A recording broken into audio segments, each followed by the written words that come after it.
ఏపీలో వైసీపీ హయాంలో పొంగనూరు తమ కోటగా మార్చుకుని ప్రత్యర్థులని ఎంట్రీ లేకుండా అడ్డుకున్న పెద్దిరెడ్డి రామచంద్రారెడ్డి కుటుంబానికి ఇప్పుడు ప్రభుత్వం మారడంతో షాకులు తప్పడం లేదు.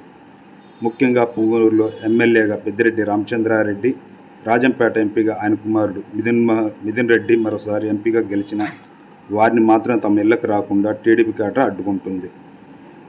ఇవాళ మరోసారి అదే పరిస్థితి రిపీట్ అయింది. పొంగనూరు పట్టణం టీచర్స్ కాలనీలో వైసీపీ మాజీ ఎంపీ రెడ్డప్ప ఇంటిపై టీడీపీ కార్యకర్తలు రాళ్లదాడికి దిగారు. ఎంపీ రెడ్డప్ప నివాసానికి రాజంపేట ఎంపీ మిథున్ రెడ్డి చేరుకోవడంతో ఆయన కూడా లక్ష్యంగా చేసుకుని కార్యకర్తలు రెచ్చిపోయారు.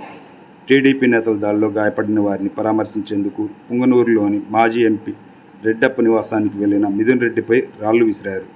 ఆయన వాహనంపై దాడికి పాల్పడ్డారు. దీంతో వాహనం ధ్వంసమైంది. పోలీసులు ఆందోళనకారులని అదుపు చేసేందుకు ప్రయత్నించారు.